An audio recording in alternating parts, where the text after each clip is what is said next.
+1 improvement exam എന്ന് നടക്കും. +1 result വരെ ജൂലൈ 15-നാണെന്നുള്ളത് കൺഫേം ആയിട്ടുണ്ട്. പിന്നെ പല കുട്ടികളും ചോദിക്കുന്നത് +1 ഇംപ്രൂവ്മെന്റ് എക്സാം എന്നായിരിക്കും. അപ്പോൾ ഞാനിവിടെ ഒരു ന്യൂസ് പേപ്പർ കട്ടിങ് കാണിക്കാം. ഈ ന്യൂസ് പേപ്പർ കട്ടിങ് റിപ്പോർട്ട് അനുസരിച്ച് ഓഗസ്റ്റ് സെപ്റ്റംബർ മാസങ്ങളിൽ ഇംപ്രൂവ്മെന്റ് എക്സാം നടത്താനുള്ള സാധ്യതകൾ പരിശോധിക്കുന്നുണ്ട്. അതായത് മിക്കവാറും നിങ്ങൾക്ക് ഓണം എക്സാം കഴിഞ്ഞതിന് ശേഷം നിങ്ങൾക്ക് ഇംപ്രൂവ്മെന്റ് എക്സാം നടക്കാൻ ചാൻസ് ഉണ്ട്. അതായത് ഈ വർഷം സെപ്റ്റംബറിൽ തന്നെ നിങ്ങൾക്ക് ഇംപ്രൂവ്മെന്റ് എക്സാം നടക്കാൻ സാധ്യതയുണ്ട്.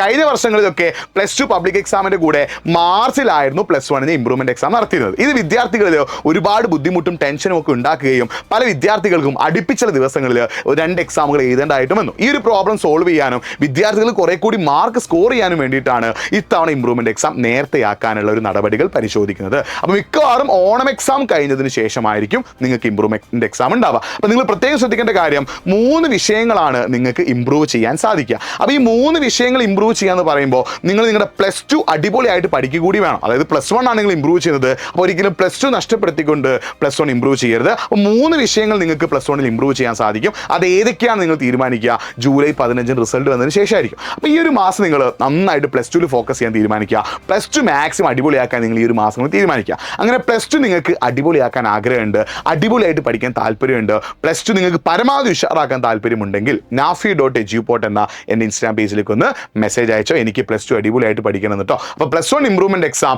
മിക്കവാറും ഓണം എക്സാമിന് ശേഷമായിരിക്കും നടക്കുക. ഈ ഒരു അപ്ഡേറ്റ് മാക്സിമം ഫ്രണ്ട്സിലേക്ക് ഷെയർ ചെയ്യുക. ഇത്തരത്തിലുള്ള അപ്ഡേറ്റ്സിനാണ് പേജ് ഒന്ന് ഫോളോ ചെയ്ത് വെച്ചോ.